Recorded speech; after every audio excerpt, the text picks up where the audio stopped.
Fala aí pessoal, tudo certinho? No vídeo aqui de hoje a gente vai trazer o novo teto previdenciário.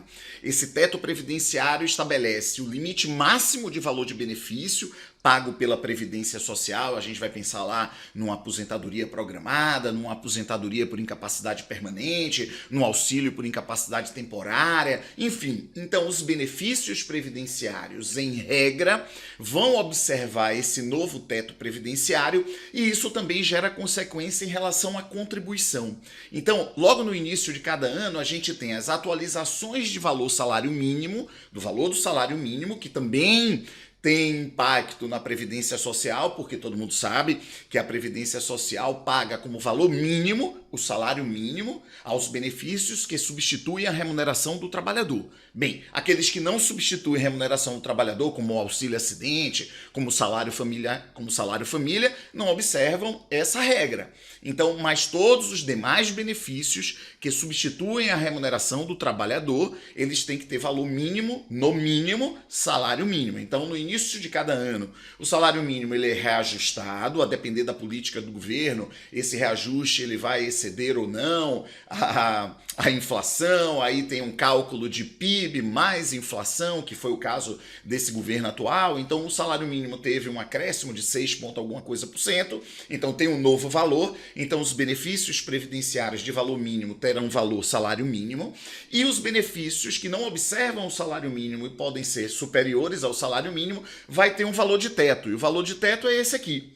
E como consequência, as contribuições também observam esse teto, para deixar bem claro se um trabalhador, todo trabalhador contribui, em regra, sobre sua remuneração. Mas se um trabalhador tem uma remuneração de 30 mil reais, porque ele é diretor de uma empresa, enfim, então o cara ganha 30 mil reais. Ah, Ítalo, então ele vai contribuir sobre 30 mil reais. Não. Ele não vai contribuir sobre 30 mil reais, ele vai observar o novo teto previdenciário. É meio que uma lógica direta, não é? Se eu tenho o meu benefício limitado a este valor, então nada mais justo que eu, como trabalhador, também contribua limitado a um determinado valor, que é justamente o mesmo valor. Observe que a contribuição não é o valor em si, é um percentual sobre este valor. Para deixar isso mais claro, a gente tem aqui a tabela de contribuição. Deixa eu ver se eu aumento aqui um pouquinho.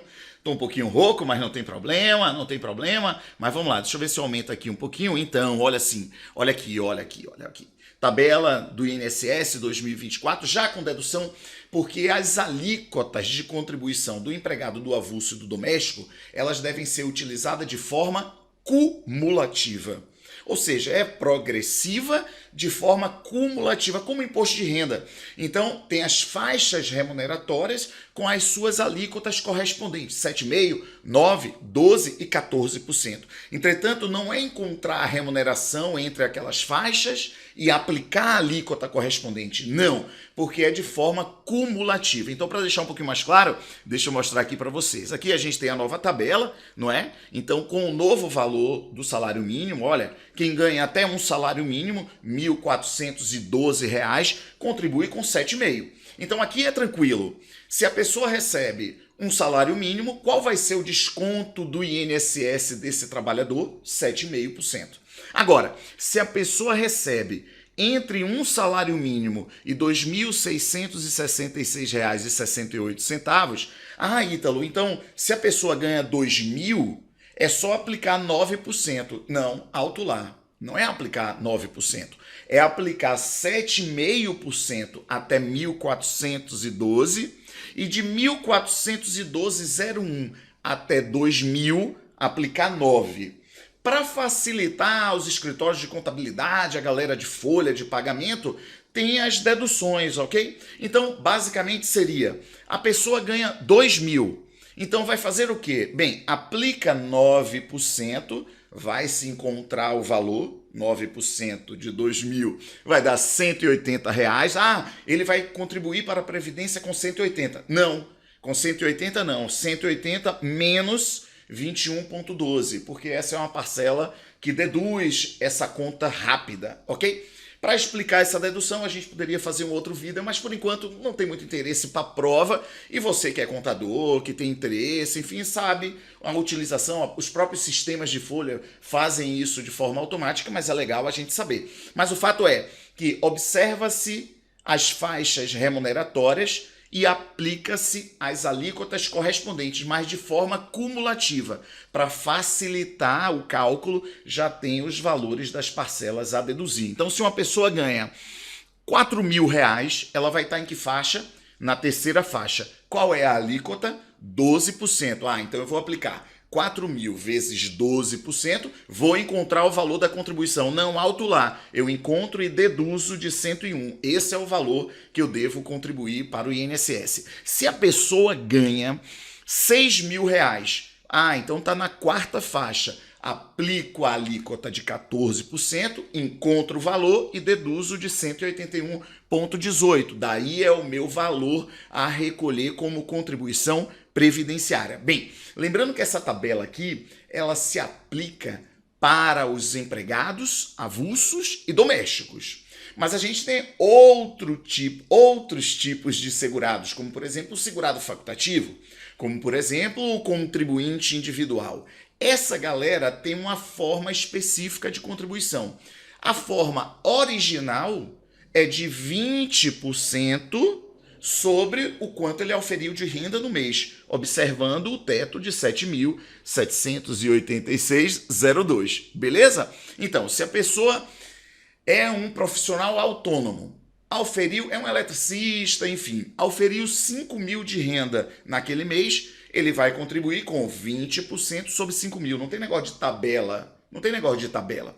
Mas a legislação previdenciária, sensível a essa situação, diz assim, olha, se você é um contribuinte individual, se você é um segurado facultativo, você vai contribuir com 20% sobre o seu salário de contribuição. Lembrando que para o segurado facultativo, o salário de contribuição, já que ele não trabalha, é o valor por ele escolhido. Então é um estudante, é uma dona de casa, é um dono de casa que diz, eu quero ver meu benefício no futuro de mais ou menos R$4.000. Então eu vou contribuir com 20% sobre R$4.000, correto? Correto.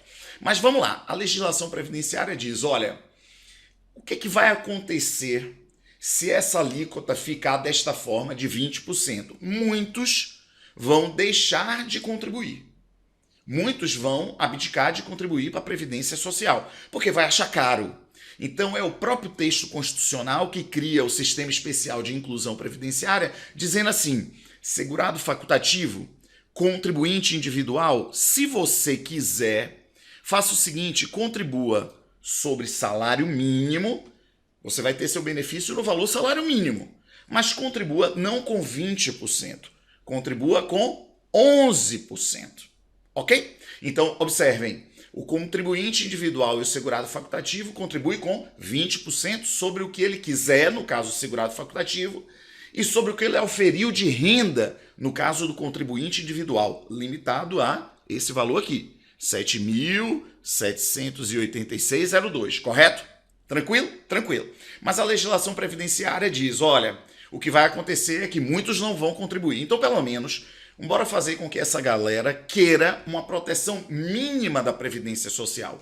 Então, bora estabelecer uma alíquota de 11% sobre R$ 142,00.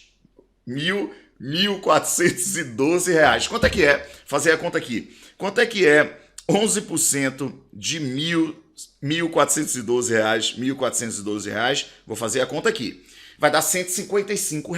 Então, vai dizer para essa galera, olha, contribua mês a mês com R$ 155 e se você morrer, sua família vai ter pensão por morte no valor do salário mínimo. Se você cometer um crime e for preso, seus dependentes vão receber auxílio reclusão no valor de 1.412. Contribua com R$ 155. Quando você tiver direito a se aposentar, você vai se aposentar com R$ 1.412. Beleza. A legislação previdenciária ainda avançou um pouco mais e fez assim, vamos diminuir ainda mais a alíquota de 5 para 11, de 11 para 5%. Desculpa, estou me atrapalhando, né? Tô rouco, aí quero falar rápido para terminar o vídeo, acabo que vou atropelando, mas vamos lá. A legislação avançou um pouco mais e ainda falou: 11% eu ainda vou reduzir para 5%. 5% sobre o salário mínimo para um único tipo de contribuinte individual, o microempreendedor individual, o MEI. O MEI, ele contribui com 5% sobre o salário mínimo. Claro, vai ver seus benefícios limitados ao valor salário mínimo. E também um facultativo específico. Qual? A dona de casa, de família de baixa renda e no cadastro e com registro no cadastro único dos benefícios sociais do governo federal. Então, portanto, a dona de casa e o MEI poderão contribuir com 5% do salário mínimo, o que vai dar, bora fazer a conta, 1.412 vezes 5%, R$70. Então, olha só, você é um microempreendedor individual, contribua com R$70,60 mês a mês e você vai ter direito a benefícios previdenciários, limitado no valor salário mínimo. E você é uma dona de casa ou um dono de casa, cadastrado lá no Cadastro Único do Governo Federal, dos programas sociais do Governo Federal, e também pertencente à família de baixa renda, que significa renda de até 2 salários mínimos naquele núcleo familiar, você também contribui com R$70,60 e vai ver seus benefícios limitados a valor salário mínimo, mas você tem aí uma proteção mínima. Então, portanto, pessoal, a gente fez esse vídeo aqui para anunciar o novo teto previdenciário, ok? O novo teto, 7.786,02. Falar um pouco sobre a consequência em relação à contribuição. Daí a gente aproveitou esse vídeo para falar o quê? Para falar isso aqui, a tabela de contribuição com suas alíquotas cumulativas, 7,5, 9, 12, 14, mas não é exatamente aplicar sobre a faixa, porque tem as reduções, né? As deduções aqui, e só. E falar do contribuinte individual, deixa eu ver o que é que ele fala aqui ainda, falamos sobre o novo salário mínimo e falar que o contribuinte individual e segurado facultativo pode contribuir, se quiser, sobre o valor salário mínimo com 11%, e se for um microempreendedor individual e uma dona de casa do cadastro único, também ainda podem reduzir e contribuir com 5% mês a mês. Beleza? Forte abraço a todos e vamos juntos nessa caminhada. Se você gostou do vídeo, começa aí a seguir o nosso canal, a gente está sempre disponibilizando conteúdo, marca o sininho para sempre receber as notificações e vamos nessa. Valeu!